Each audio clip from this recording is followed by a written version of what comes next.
Hello everyone, मैं विपुल अग्रवाल आपका educator स्वागत करता हूं आपका साइंस एंड फन पर।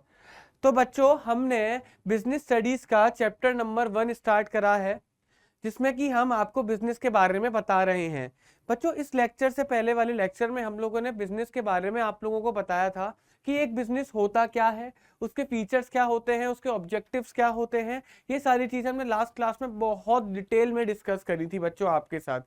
मेरी आप लोगों से एक रिक्वेस्ट है कि आज के इस लेक्चर को देखने से पहले हमारे बिजनेस स्टडी चैप्टर नंबर 1 के जितने भी लेक्चर्स अपलोडेड हैं, आप उन लेक्चर्स को देख लीजिएगा जिस किसी ने भी नहीं देखे हैं, सो डैट आपको एक कनेक्टिविटी मिल सके। तो बच्चों, आज के इस लेक्चर में हम लोग क्या करने वाले हैं? आज के इस लेक्चर में हम लोग करने वाले हैं बिजनेस स्टडीज, यानी कि बिजनेस एक्टिविटीज होती कितनी तरीके की हैं, एक बिजनेस को कितने प्रकार से करा जा सकता है। क्लियर है? कौन कौन से टाइप्स ऑफ बिजनेसेस होते हैं, एक तरीके से मैं बोलूंगा टाइप्स ऑफ बिजनेसेस। फर्क है, देखते हैं। चलिए बच्चों, आइए।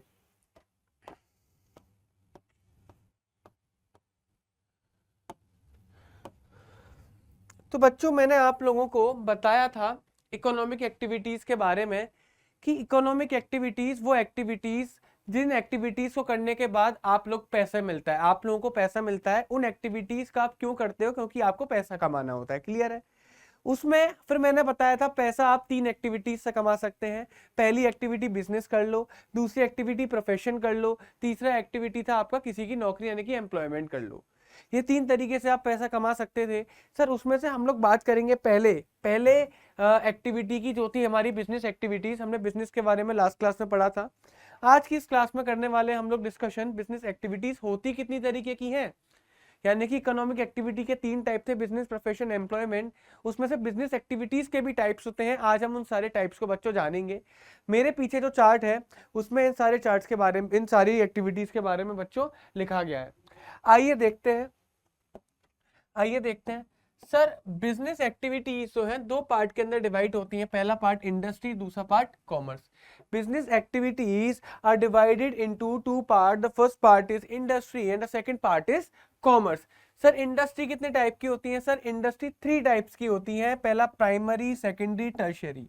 आप इसे यहां तक याद करिए कि बिजनेस एक्टिविटीज 2 टाइप की होती हैं, पहला इंडस्ट्री, कॉमर्स। और इंडस्ट्री कितने टाइप्स की होती है बच्चों? इंडस्ट्री 3 टाइप की होती है। कौन कौन सी? Primary, secondary and tertiary. Primary, secondary and tertiary industries. Clear है बच्चों? प्राइमरी इंडस्ट्री के अंदर 2 इंडस्ट्री और आती हैं, जिसका पहला नाम होता है एक्सट्रैक्टिव इंडस्ट्री, दूसरा नाम होता है जेनेटिक इंडस्ट्री। पहला नाम होता है बच्चों एक्सट्रैक्टिव इंडस्ट्री, दूसरा नाम होता है जेनेटिक इंडस्ट्री। ठीक है? सेकेंडरी इंडस्ट्री के अंदर 2 इंडस्ट्रीज और आती हैं बच्चों। क्या? Manufacturing industry and construction industries. Manufacturing industries and construction industries. और मैन्युफैक्चरिंग इंडस्ट्रीज के अंदर 4 तरीके की और उसके सब टाइप्स हैं। Analytical, synthetical, processing and assembling. Analytical, synthetical, processing and assembling. और कंस्ट्रक्शन इंडस्ट्री अपने आप में उसके कोई पार्ट नहीं है। तो बच्चों, अभी इंडस्ट्री वाला पोर्शन देखो, कॉमर्स वाले पोर्शन पर भी डिस्कशन करेंगे। इंडस्ट्री वाला पोर्शन देखो। अब बच्चों, इसके अंदर आपको क्या, आपको पहले ना ये इंडस्ट्री वाला चार्ट याद करना पड़ेगा, जिसके बाद आपको चैप्टर बहुत अच्छे समझ में आ जाएगा, क्योंकि आपको एक फाउंडेशन क्लियर होगा, आपको एक ब्लूप्रिंट पता होगा इंडस्ट्री का। अब इसको ना हम याद कैसे करेंगे सर? इसकी याद करने की कोई ट्रिक बता दो। हाँ बच्चों, बस आपको पता क्या याद करना है?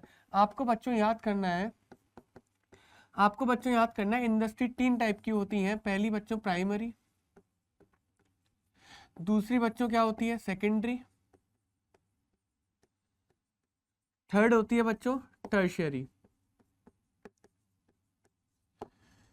अब सर, इनके सब टाइप्स कैसे याद करेंगे वो चीज देखना। बच्चों, कभी कभी क्या होता है, कोई इंसान ना दिल तोड़ के चला जाता है, ठीक है? उसको हम लोग बोलते हैं एक्स। क्या बोलते हैं बच्चों? उसको हम लोग एक्स बोलते हैं। अगर एक्स को हमें बच्चों कुछ कहना है तो हमें एक्स को क्या बोलते हैं? हम एक्स को क्या बोलते हैं? हम बोलेंगे, इज्जत देके बोलेंगे उसको। क्या बोलेंगे? एक्स जी, एक्स जी, हमने आपसा एमसी नहीं देखा। हम उसको यही बोल देंगे, एक्स जी, हमने आपसा एमसी नहीं देखा। यहाँ पे एमसी का मतलब बेटा महाचालू, इधर उधर मत जाइएगा। यहाँ पे एमसी का मतलब महाचालू। इस लाइन को याद करो, एक्स जी हमने आपसा एमसी नहीं देखा। अब इसको याद कैसे करना है बच्चों? देखना, देखना बच्चों। एक्स का मतलब क्या हो गया बच्चों? एक्सट्रैक्टिव। क्या हो गया एक्स का मतलब? एक्सट्रैक्टिव। जी का मतलब क्या हो गया बच्चों? जेनेटिक। अब बच्चों मेरे को बताओ एक्सट्रैक्टिव और जेनेटिक किसका पार्ट होते हैं? सर प्राइमरी इंडस्ट्री का। यानी कि एक्स जी कहां पर आएगा? एक्स जी बच्चों कहां पर आएगा? प्राइमरी इंडस्ट्री के अंदर आएगा। एक्स जी हमारा प्राइमरी इंडस्ट्री के अंदर आएगा। कोई प्रॉब्लम इसमें? कोई प्रॉब्लम नहीं है। एम का मतलब क्या हो गया बच्चों? मैन्युफैक्चरिंग। एम का बच्चों मतलब क्या हो गया? मैन्युफैक्चरिंग। और सी का मतलब बच्चों क्या हो गया? कंस्ट्रक्शन।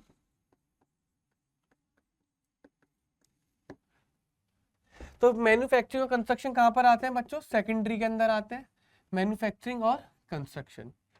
कोई प्रॉब्लम बच्चों इसमें? कोई दिक्कत बच्चों इसमें? नहीं है सर। ठीक है। अब इधर एक बात मेरी ध्यान से देखिएगा, यहाँ पे आपसा का मतलब क्या है? ए से क्या है सर? ए से मतलब है एनालिटिकल। ए से मतलब है बच्चों एनालिटिकल। पी से मतलब है बच्चों प्रोसेसिंग। एस से मतलब है बच्चों सिंथेटिकल।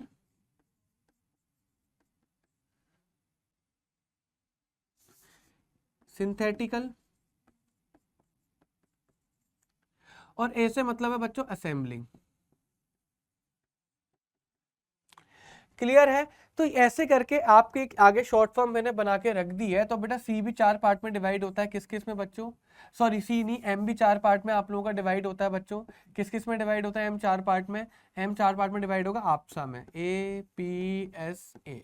जहाँ पे ए का मतलब हो गया एनालिटिकल, पी का मतलब हो गया प्रोसेसिंग, एस का मतलब हो गया सिंथेटिकल और ए का मतलब हो गया आपका असेंबलिंग। इस तरीके से आप इस पूरे उसको याद कर सकते हैं। तो ये वाला इंडस्ट्री वाला आपको चार्ट याद हो चुका होगा। क्लियर है बच्चों?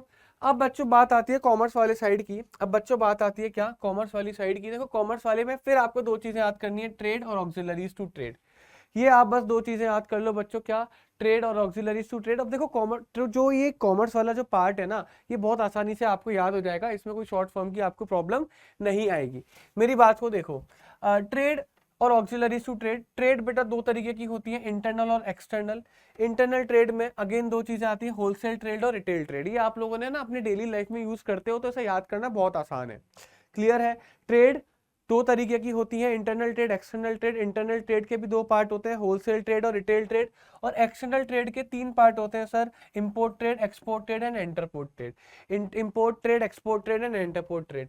और auxiliaries to trade, auxiliaries to trade में बच्चों देखो, इसको याद करने के लिए वही ट्रांसपोर्टेशन वेयर हाउसिंग, इसको आप डायरेक्टली भी याद कर सकते हैं।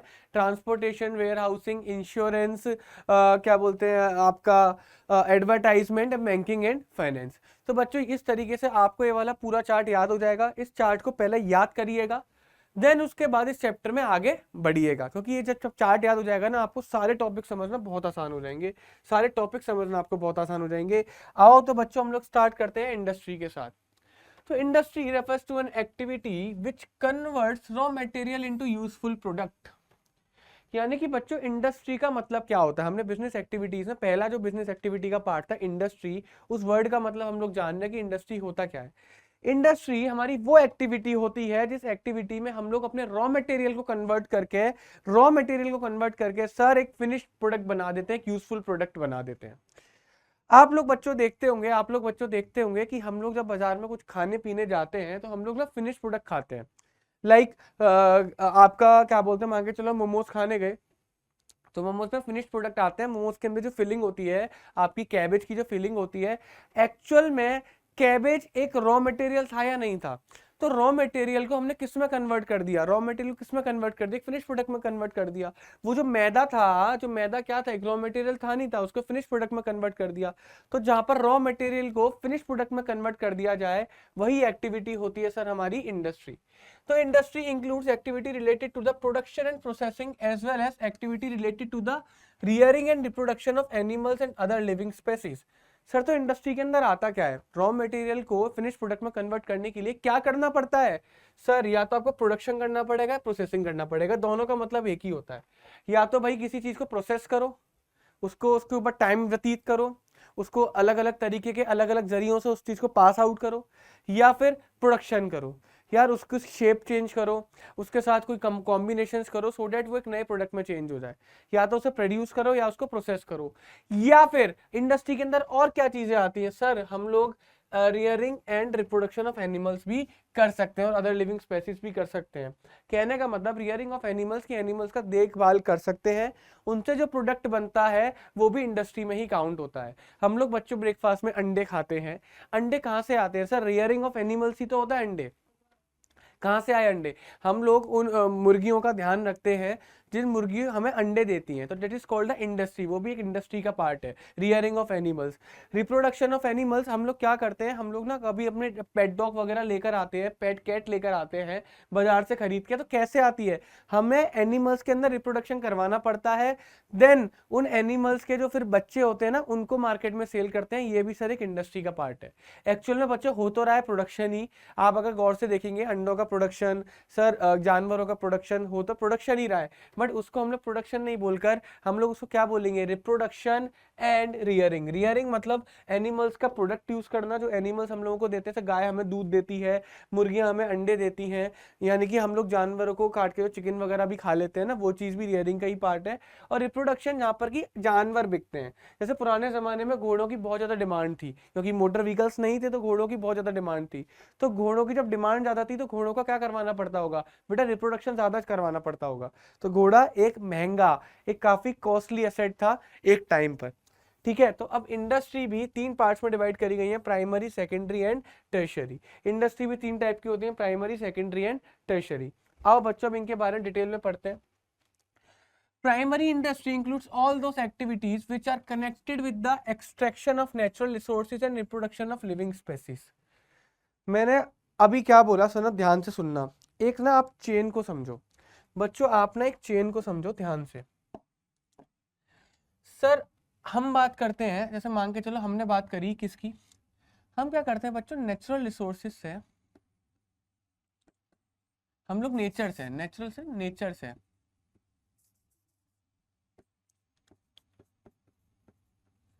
हम लोग बच्चों नेचर से ना कुछ मटेरियल्स निकालते हैं, हम लोग नेचर से ना कुछ मटेरियल्स निकालते हैं, उन मटेरियल्स पे काम करके ये क्या बन जाते हैं, हमारे रॉ मटेरियल्स। जैसे फॉर एग्जांपल हमने ज़मीन को खोद के बच्चों क्या निकाला, हमने ज़मीन को खोद के बच्चों हम लोगों ने निकाला क्या, आयरन ओर निकाल लिया। तो आयरन ओर एक रॉ मटेरियल की तरह काम करता है। फिर ये रॉ मटेरियल हमारा जाता किस में है सर, फिर ये रॉ मटेरियल हमारा जाता किस में है, रॉ मटेरियल हमारा क्या बोलते हैं, प्रोड्यूस होने जाता है, रॉ मटेरियल हमारा प्रोड्यूस होने जाता है। देन हमारे पास एक फिनिश गुड्स बनकर आता है, देन हमारे पास क्या बनकर आता है बच्चों, एक फिनिश गुड्स बनकर आता है। ये प्रोसेस होता है फिर नहीं होता। तो बच्चों हम जो बात करते हैं ना प्राइमरी इंडस्ट्री में, वो इस वाले सेक्शन की बात करते हैं। प्राइमरी इंडस्ट्री में हम लोग पहले वाले सेक्शन की बात करते हैं, जहां पर कि रॉ मटेरियल को बनाया जाता है। सर प्राइमरी इंडस्ट्री में क्या होता है, मेरी बात को ध्यान से सुनना, जहां पर रॉ मटेरियल को बनाया जाता है। अभी तक हम लोग क्या देखते आते थे बचपन में कि रॉ मटेरियल हम खरीदते हैं, उसको फैक्ट्री में बनाते हैं, देन फिनिश प्रोडक्ट निकाल देते हैं, यही तो हम लोग करते हैं या फिर नहीं करते। लेकिन सर रॉ मटेरियल को बनाना भी एक इंडस्ट्री होता है, तो रॉ मटेरियल को जो बनाते हैं उस इंडस्ट्री को बोलते हैं प्राइमरी इंडस्ट्री, जहां पर रॉ मटेरियल बनाए जाते हैं, जहां से प्रोडक्शन का मेन कंपोनेंट बनाया जाता है सर रॉ मटेरियल, उसको बोलते हैं प्राइमरी इंडस्ट्री। अभी रॉ मटेरियल्स आते कहां से है सर, रॉ मटेरियल्स आते हैं नेचर से, यानी कि हम लोग क्या करते हैं, अर्थ को खोदते हैं, अर्थ को खोद खोद के उसके क्या निकालते हैं सर, रॉ मटेरियल्स निकाल लेते हैं, गोल्ड निकाल लेते हैं वहां से आयरन और हम लोग निकाल लेते हैं, अर्थ से पेट्रोलियम हम लोग निकाल लेते हैं, क्रूड ऑयल जिसे बोलते हैं। सर ये क्या कर रहे हैं हम लोग नेचर से चीजों को एक्सट्रैक्ट कर रहे हैं, नेचर से चीजों को एक्सट्रैक्ट कर रहे हैं, नेचर से चीजों को निकाल रहे हैं। बात आई समझ में। तो सर इसी को बोला जाता है क्या, इसी को बोला जाता है क्या, प्राइमरी इंडस्ट्री में एक पार्ट होता है क्या कि या तो जब हम लोग नेचर से, नेचुरल रिसोर्सेज से एक्सट्रैक्शन करेंगे, या फिर एनिमल्स का क्या करेंगे सर, रिप्रोडक्शन। मेरी बात ध्यान से सुनना, प्राइमरी इंडस्ट्री में बनाया जाता है रॉ मटेरियल। अब रॉ मटेरियल कहाँ से आएगा, रॉ मटेरियल दो जगह से आएगा, या तो भाई आप नेचर से एक्सट्रैक्ट कर लो, या फिर जो हमारे लिविंग स्पेसीज होते हैं, एनिमल्स होते हैं, उनसे रिप्रोडक्शन करवाओ, उनकी देखभाल करो, उनसे जो हमें प्रोडक्ट मिलेगा वो भी हमारा रॉ मटेरियल की तरह ही काउंट होगा, वो भी हमारी प्राइमरी इंडस्ट्री की तरह काउंट होगा। तो सर अभी मैंने आपको दो चीज बताई, क्या या तो नेचर से ले लो या जानवरों से ले लो। तो अगर हम लोग नेचर से लेंगे तो उसे बोलते हैं हम लोग extractive industry. Extractive industry are those which involve extraction of something from natural resources. यानी कि प्राइमरी इंडस्ट्री के जब दो पार्ट आए, पहला आपका एक्सट्रैक्टिव इंडस्ट्री, दूसरा आपका जेनेटिक इंडस्ट्री। तो एक्सट्रैक्टिव इंडस्ट्री में क्या करा गया, यानी कि जब हम रॉ मटेरियल की बात करेंगे तो रॉ मटेरियल हम लोग नेचर से एक्सट्रैक्ट करते हैं। जब रॉ मटेरियल को नेचर से एक्सट्रैक्ट करेंगे तो वही बन जाता है हमारा क्या बच्चों, एक्सट्रैक्टिव इंडस्ट्री। वही बन जाता है क्या हमारा, एक्सट्रैक्टिव इंडस्ट्री। इस बात का याद रखना, which involves extraction of something from natural resources. अगर हम नेचुरल रिसोर्सेज से कुछ एक्सट्रैक्ट करते हैं, नेचुरल रिसोर्सेज से कुछ निकालते हैं सर, उसको बोलते हैं हम लोग क्या, extractive industry. The product of extractive industry can be directly used as a raw materials for secondary industry. Sir primary industry हमें देती है रॉ मटेरियल, जो कि हमें एक्सट्रैक्शन यानी कि एक्सट्रैक्टिव इंडस्ट्री से आता है या फिर जेनेटिक इंडस्ट्री से आता है, वहां से हमें रॉ मटेरियल मिलता है। वो रॉ मटेरियल हमारा सेकेंडरी इंडस्ट्री में काम आता है, वो रॉ मटेरियल हमारा सेकेंडरी इंडस्ट्री में काम आता है। क्लियर है बच्चों? अगर मैं इसकी एग्जाम्पल की बात करूं सर, मैं इसकी एग्जाम्पल की बात करूं तो क्रूड ऑयल, क्रूड ऑयल क्या करता है सर, क्रूड ऑयल कहाँ से आता है, नेचर से ही तो आता है। हम लोग जमीन में कुएं खोदते हैं, यानी कि क्या बोलते हैं सर, समरसेबल के बोरिंग होते हैं ना, ऐसे बोरिंग करी जाती है जमीन के अंदर, और वहां से क्या निकलता है बच्चों, ऑयल निकलता है। क्लियर है? अभी लिथियम भी कहाँ से आता है सर, लिथियम भी नेचर से ही आता है हम लोगों के पास। वुड्स, क्या बच्चों, वुड्स, आयरन ओर, गोल्ड, ये बहुत सारे एग्जाम्पल हैं, ये बहुत सारे रॉ मटेरियल्स ऐसे हैं जो कि हम लोग नेचर से निकालते हैं, जो कि हम लोग खुदाई करके निकालते हैं चीज़ों की। क्लियर बात है या नहीं है, कोई प्रॉब्लम इसमें? अब सर जेनेटिक इंडस्ट्री क्या होता है सर, हम आज के टाइम पे बहुत सारे प्रोडक्ट ऐसे यूज करते हैं जो कि हमें नेचुरल रिसोर्सेज से नहीं लेकिन जानवरों से मिलते हैं, और उनको as a raw material use करा जाता है। हम केक खाते हैं, अपने बर्थडेज पे केक काटते हैं, केक बनाते हैं, क्या बोलते हैं, पेस्ट्रीज वगैरह हम लोग खाते हैं। सर उसमें कंपोनेंट होता है बहुत ज़रूरी, वो कंपोनेंट का नाम होता है या तो मिल्क, मिल्क होता है, या आपका क्या बोलते हैं, एग होता है, बटर होता है। ये सारी चीज़ें उस केक में लगी हुई होती हैं।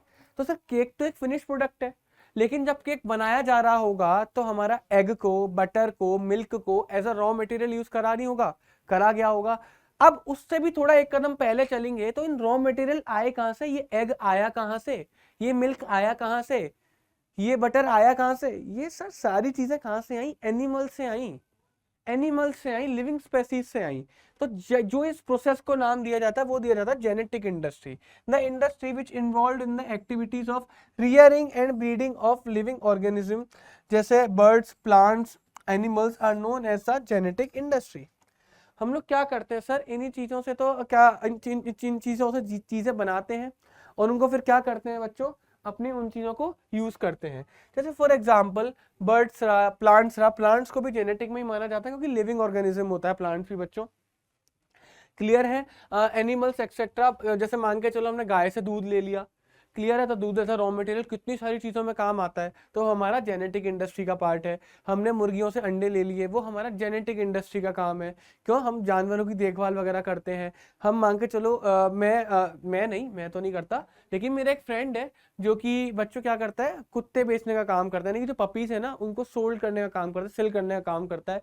तो वो भी जेनेटिक इंडस्ट्री का ही पार्ट है, क्योंकि वो जो उन पपीज का प्रोडक्शन कर रहा है through the reproduction of animals. Clear बात है या नहीं है? यानी कि बायोलॉजिकल एक प्रोसेस होता है, उसको जेनेटिक इंडस्ट्री में काउंट हम लोग करेंगे। जैसे फॉर एग्जांपल अगर मैं यहाँ पर एक एग्जांपल की बात करूँ, milk from cow, milk from cow, ठीक है, रिप्रोडक्शन ऑफ हॉर्सेस या फिर डॉग्स एक्सेट्रा। तो बच्चों आप लोगों को ये चीज समझ में आ गया होगा, यानी कि प्राइमरी इंडस्ट्री वो इंडस्ट्री जो कि रॉ मटेरियल्स बनाती है। कैसे बनाती है, या तो एक्सट्रैक्ट करके या जेनेटिक प्रोसेस से। एक्सट्रैक्शन मतलब नेचुरल रिसोर्सेज से किसी भी मटेरियल को एक्सट्रैक्ट कर लेना, जेनेटिक प्रोसेस यानी कि जानवरों की मदद से उस रॉ मटेरियल को निकालना। क्लियर है बच्चों? आ गया हो। अब इस एग्जाम्पल में मेरी बात को समझना, मैंने तो सर इसको बोल दिया कि ये होता है क्या, ये होता है बच्चों क्या हमारा प्राइमरी इंडस्ट्री। ये तो बच्चों क्या होता है हमारा प्राइमरी इंडस्ट्री। क्लियर है नहीं क्लियर है? मैं बात करूंगा इसकी, जहां पे मैंने बात करा प्रोड्यूस। अब इस रॉ मटेरियल को प्रोड्यूस भी तो करा जाता है, इसको बोलेंगे सर हम लोग क्या, सेकेंडरी इंडस्ट्री। इस चीज को क्या बोलेंगे बच्चों हम लोग, सेकेंडरी इंडस्ट्री। यानी कि जहां पर रॉ मटेरियल्स का यूज करके प्रोडक्शन करा जाता है, जहां पे प्रोडक्शन के लिए सबसे जरूरी रॉ मटेरियल तो चाहिए या फिर नहीं चाहिए। अगर मैं मान के चलो कोई चेयर बनाता हूँ, मैं कोई वुडन चेयर बनाता हूँ, कि वुडन टेबल बनाता हूँ, उसके लिए क्या रॉ मटेरियल चाहिए होगा, वुड चाहिए होगा।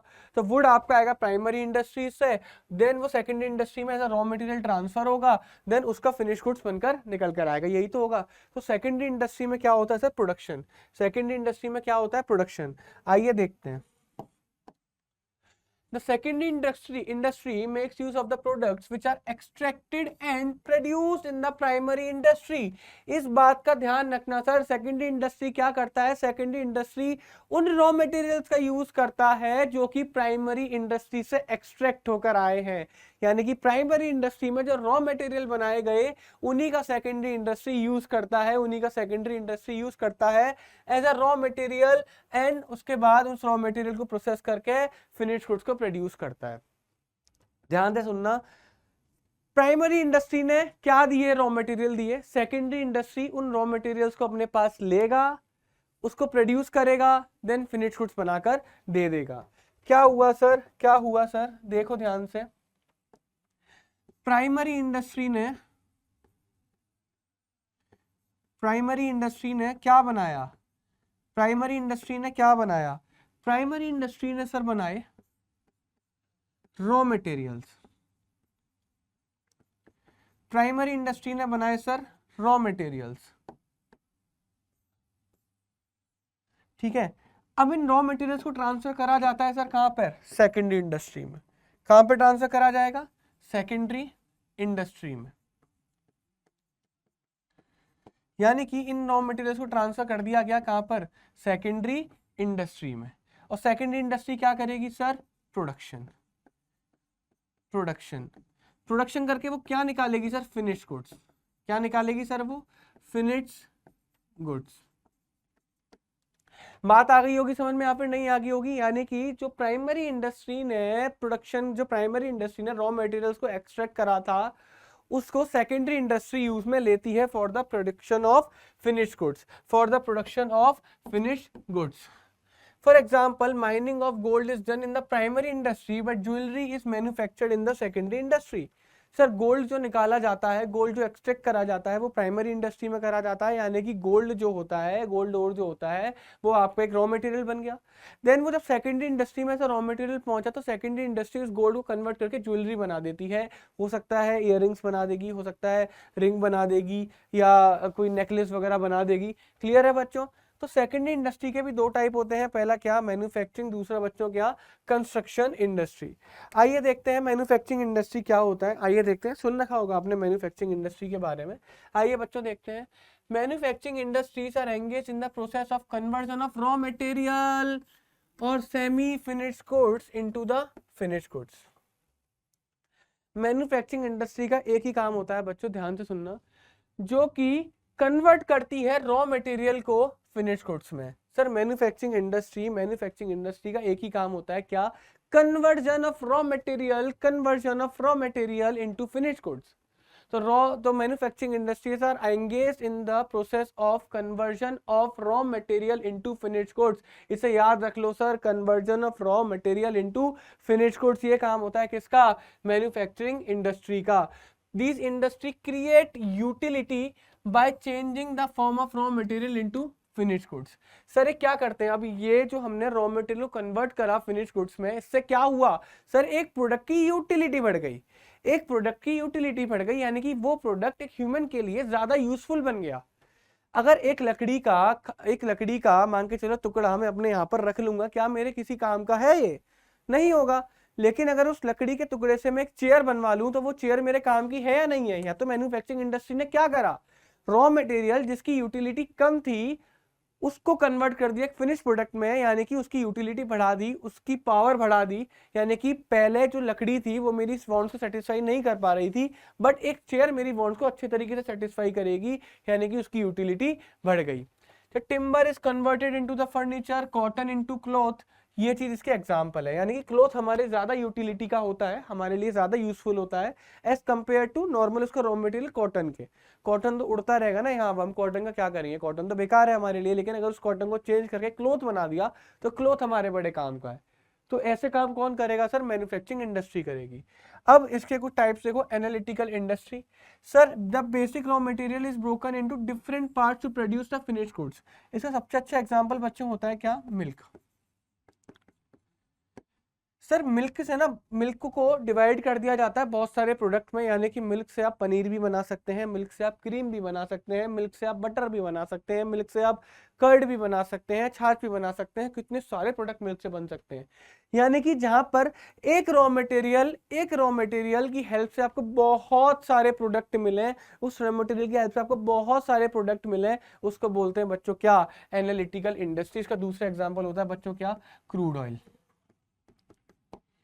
क्रूड ऑयल बेटा, हम जब दुबई वगैरह से या फिर हम मिडिल ईस्ट से पेट्रोल खरीदते हैं, हम कहते हैं पेट्रोल खरीदते हैं, हम एक्चुअली पेट्रोल नहीं खरीदते, हम क्रूड ऑयल खरीदते हैं, कच्चा तेल खरीदते हैं जो कीचड़ जैसा होता है। उस तेल को रिफाइंड करा जाता है, उस तेल को साफ करा जाता है, छाना जाता है, जिससे हमें एविएशन फ्यूल मिलता है, पेट्रोल मिलता है, डीजल मिलता है, केरोसिन ऑयल मिलता है। उसको इतना छानते हैं कि एंड में हमारे पास बचता है डाबर, जो कि हम लोग काला कलर का, जो कि हम रोड बनाने के काम में लेते हैं। तो बच्चों अब सोच के जरा एक बार देखो आप लोग कि जो जो रॉ मटेरियल, जिस रॉ मटेरियल से आपका एक रॉ मटेरियल से बहुत सारी चीजें बन सके बच्चों, वो हो गया क्या आपका एनालिटिकल इंडस्ट्री। सेकंड बच्चों क्या, processing industry. The production is processed through various stages of production, then finished goods are manufactured. Sir processing industry का मतलब क्या हो गया, जहां पर रॉ मटेरियल को बहुत सारे प्रोसेस से गुजारना पड़ेगा। यानी कि रॉ मटेरियल के ऊपर बहुत सारे प्रोसेस से उसको निकालना पड़ेगा, देन जाकर वो फिनिश गुड्स में कन्वर्ट होगा, उसे बोलते हैं processing industry. For example textile industry, for example textile industry. Sir textile industry में यही है कि अगर मान के चलो कोई कपड़ा बनाना है, ये नहीं कि एक बार में बन जाएगा, बहुत सारे प्रोसेस से उसे निकलना पड़ता है, तब जाकर एक जो रॉ मटेरियल होता है ना कॉटन, वो जाकर एक प्रॉपर कपड़े में बनकर निकल कर आएगा। थर्ड होता है क्या बच्चों, सिंथेटिक इंडस्ट्री और असेंबली इंडस्ट्री। इन दोनों में ना बच्चों को थोड़ा सा कंफ्यूजन रहता है, मैं कंफ्यूजन दूर करता हूँ। सिंथेटिक इंडस्ट्री जनरली जो क्या बोलते हैं आपका पार्टिसिपेट करती है, वो करती है केमिकल्स के अंदर। यानी कि बच्चों दो केमिकल्स को मिलाकर एक तीसरा प्रोडक्ट निकलता है। जैसे हमने देखा होगा ना, आपके घर पे आपकी मम्मी या फिर आपकी बहनें नेल पेंट यूज करती हैं, नेल पेंट यूज करती हैं, लिपस्टिक यूज करती हैं, मेकअप के प्रोडक्ट यूज करती हैं, हम क्रीम्स वगैरह यूज करते हैं अपनी डेली लाइफ में। That are the parts of synthetic industry. यानी कि बहुत सारे अलग अलग रॉ मटेरियल्स को मिलाया जाता है, मिक्स करा जाता है, देन उसके बाद एक नया प्रोडक्ट निकल कर आता है, ऐसी चीजों को बोला जाता है बच्चों सिंथेटिक इंडस्ट्री। ठीक है। असेंबली इंडस्ट्री में क्या होता है सर, दो गुड्स को क्या करते हैं, टू फिनिश गुड्स को कंबाइन करते हैं। मेरी बात ध्यान से सुनना, सिंथेटिक इंडस्ट्री में हमने रॉ मटेरियल्स को मिक्स करा था, मिक्स का मतलब एक बार मिल गए तो वो अलग अलग नहीं हो सकते। हमने असेंबलिंग इंडस्ट्री में दो फिनिश गुड्स को कंबाइन करा, देन उसके बाद कोई प्रोडक्ट निकल कर आया, वो होता है बच्चों आपका असेंबलिंग। तो डिफरेंस समझ में आ गया, वहां पर रॉ मटेरियल को मिक्स करा जाता है, यहाँ पर फिनिश गुड्स को कंबाइन करा जाता है, यानी कि अलग अलग भी कर सकते हैं। इसका एग्जाम्पल बच्चों क्या होता है असेंबली इंडस्ट्री का, रेडियो हो गया, टेलीविजन हो गया, ठीक है, आईफोन लिख लो। अब आप लोगों ने देखा होगा बहुत सारी वीडियोस में कि आईफोन जो है खुद नहीं बनाता, एप्पल आईफोन खुद नहीं बनाता, एप्पल आईफोन बनवाता है। यानी कि एप्पल ने ठेका दे दिया है किसे, फॉक्सकॉन को, कि तू हमारे आईफोन बना कर दे। फॉक्सकॉन कहता भैया रॉ मटेरियल ढूंढ के दे दो, कहता हाँ बिल्कुल तू टेंशन मत ले।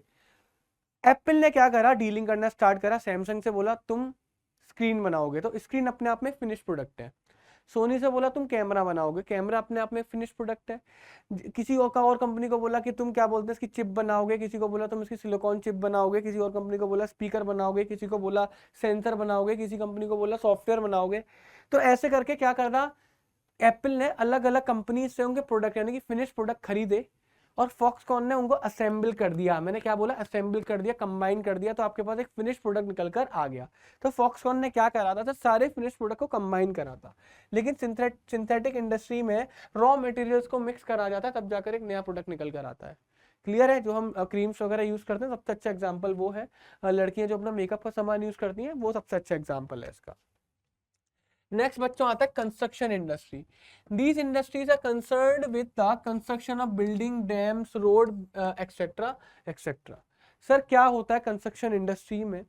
कंस्ट्रक्शन इंडस्ट्री में हम लोग डैम्स बनाते हैं, रोड्स बनाते हैं, बिल्डिंग्स बनाते हैं, तो वो ऐसी बन जाती हैं क्या? उसके अंदर कोई मटेरियल नहीं लगता?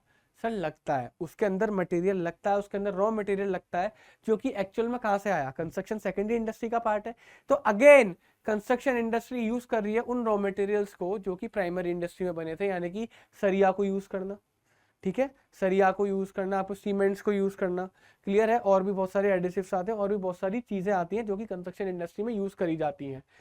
तो this industry use a product of manufacturing industry such as cement, iron, steel, lime etcetera. The unique feature of this industry is that their products cannot be transferred or shifted to the market. They are constructed and remain at the fixed site. Sir construction industry में एक जो सबसे अलग बनाता है उसको ये कि जो कंस्ट्रक्शन इंडस्ट्री में प्रोडक्ट बनाया जाता है वो प्रोडक्ट किसी जगह पर बनाया गया वो उसी जगह पर फिक्स रहेगा, उसको ट्रांसफर हम लोग नहीं कर सकते। हम लोग मोबाइल बनाते हैं, मोबाइल अपनी जेब में रख के चल दो, कहाँ जहाँ जाना आपके साथ जाएगा, लेकिन अगर आपने घर बना दिया, डैम बना दिया, रोड बना दिया, तो वो आपके साथ नहीं जा सकता। उसे वहां पर कंस्ट्रक्ट करा जाता है, पूरा स्ट्रक्चर बनाया जाता है, वो आपके साथ नहीं जाएगा, वो वही की वही रहेगा। क्लियर है बच्चों? नेक्स्ट है बच्चों क्या? Tertiary industry. नेक्स्ट क्या है बच्चों? Tertiary industry. Tertiary industry is concerned with providing services which facilitates smooth production of goods and services. मेरी बात बच्चों ध्यान से सुनो। हमने यहाँ पर 3 इंडस्ट्री के बारे में पढ़ा था इस एग्जाम्पल में, इस वाले चार्ट में। पहला था प्राइमरी, सेकेंडरी, तीसरा था अपना टर्शियरी। सर टर्शियरी का काम क्या होता है? सर टर्शियरी का मतलब होगा सर्विस इंडस्ट्री। टर्शियरी का मतलब हो गया बच्चों क्या? Service industry. सर ये क्या काम करती है? सर ये सपोर्ट करती है। क्या करती है सर? ये सपोर्ट करती है, हेल्प करती है। किसको सर? किसको हेल्प करती है? Primary and secondary. यानी कि टर्शियरी इंडस्ट्री का काम क्या है सर? टर्शियरी इंडस्ट्री का यही काम है कि उसको सपोर्ट करना है, हेल्प करना है प्राइमरी और सेकेंडरी इंडस्ट्री को। प्राइमरी एंड सेकेंडरी इंडस्ट्री को क्या देनी है? सर्विसेज प्रोवाइड करवानी है, सर्विस सेक्टर भी बोला जाता है। आओ देखो इधर, तो the tertiary industry is concerned with providing services, यानी कि हेल्प करती है, सपोर्ट करती है, which facilitate smooth production of goods and services. यानी कि टर्शियरी इंडस्ट्री का काम ही है कि प्राइमरी इंडस्ट्री की हेल्प करना, सेकेंडरी इंडस्ट्री की हेल्प करना, सो दैट वो अपना production of goods and services बहुत अच्छे से कर सके। ठीक है? This industry provide services which support the activities of primary and secondary industry. It is also known as a service industry. Clear है बच्चों? कोई प्रॉब्लम इसमें? The following are the services provided by the tertiary industry. मैं आप लोगों को एक बात और बता दूं, tertiary industry is equal to, tertiary industry बेटा सेम होती है, tertiary industry बच्चा सेम होती है किसके? auxiliaries to trade के, auxiliaries to trade के। ये दोनों सेम है, बिल्कुल सेम है। यानी कि वहां पर भी transportation, banking, warehousing, advertisement, communication था, यहाँ पर भी है। यहाँ पर क्योंकि ये सारी चीजें प्राइमरी और सेकेंडरी इंडस्ट्री को हेल्प कर रही हैं, तो हमने इसको टर्शियरी इंडस्ट्री बोल दिया। वहां पर यही सारी चीजें ट्रेड को हेल्प करेंगी, तो हमने इसे ऑक्सिलरीज टू ट्रेड बोल दिया। इसी वजह से अलग अलग हुआ था। यानी कि सर ट्रेडिंग को भी एक हेल्पिंग सेक्टर चाहिए, जिसे हम बोलते हैं ऑक्सिलरीज टू ट्रेड। ऑक्सिलरीज का मतलब ही हेल्प होता है। और इंडस्ट्रीज को भी एक हेल्पिंग सेक्टर चाहिए, जिसे हम लोग बोलते हैं टर्शियरी इंडस्ट्री, सर्विस इंडस्ट्री। दोनों आपस में बिल्कुल सेम है, कोई नहीं है। अगर बस देख लेना, अगर ट्रेडिंग को मदद कर रही है तो वो आपकी क्या होगी? ऑक्सिलरीज टू ट्रेड होगी। अगर वो इंडस्ट्री को मदद कर रही है तो वो आपकी क्या होगी सर? टर्शियरी इंडस्ट्री होगी। वो क्या होगी? टर्शियरी इंडस्ट्री होगी। आओ देखते हैं, नेक्स्ट पढ़ते हैं बच्चों कॉमर्स। सर कॉमर्स क्या होता है? कॉमर्स के बारे में थोड़ा सा हम लोग देखते हैं, आइए। Commerce refers to all those activities which help directly or indirectly help in the distribution of goods to the ultimate consumer. Which helps to the distribution of goods to the ultimate consumer. Commerce का काम क्या हुआ बच्चों? देखना, commerce का काम बच्चों क्या हुआ देखना। मेरी बात को इधर देखो, आइए बच्चों देखते हैं।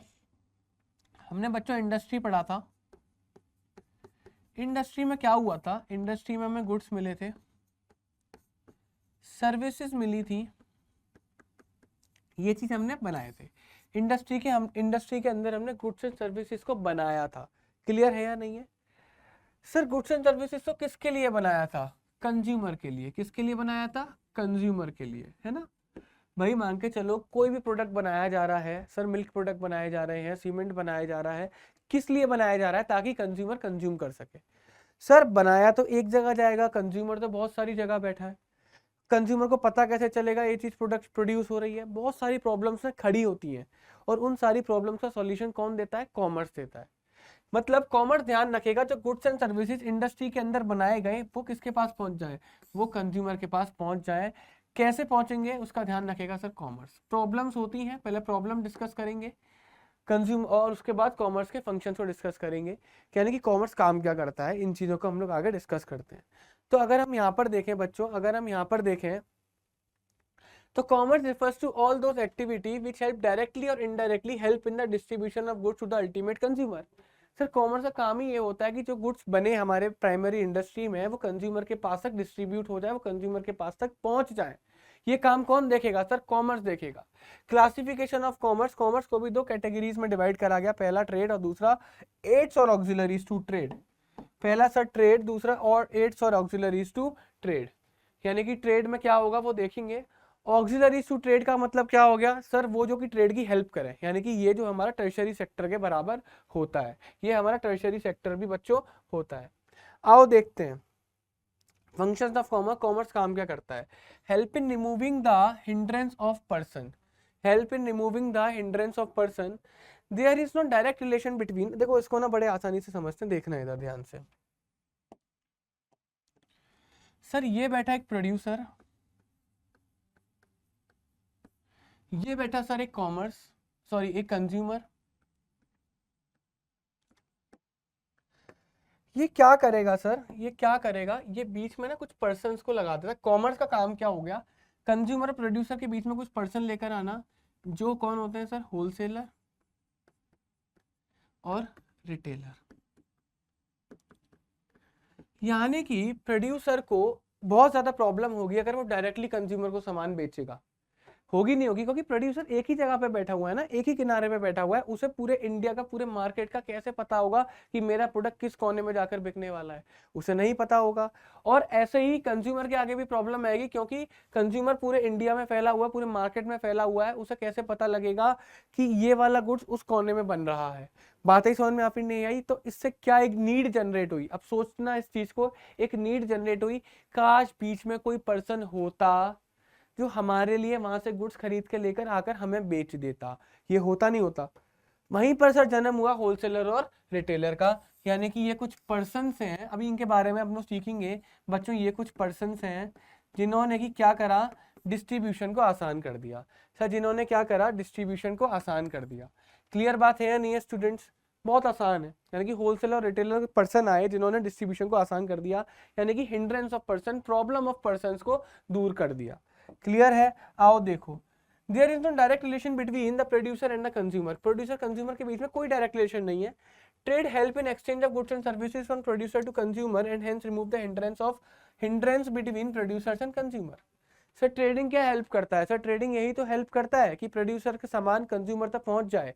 तो उसके बीच में जो रिलेशन बनाता है होलसेलर और रिटेलर की हेल्प से, उसी को बोलते हैं sir hindrance of persons. Second क्या बच्चों? Help in removing the hindrance of place, help in removing the hindrance of place. अभी ना इसी वाले एग्जाम्पल में अगर हम लोग देखेंगे बच्चों, इसी वाले अगर एग्जाम्पल में हम लोग देखेंगे तो हमें क्या देखने को मिलेगा इस वाले एग्जाम्पल में? मान के चलो प्रोड्यूसर है, प्रोड्यूसर बैठा दिल्ली में, और उसका जो कंज्यूमर है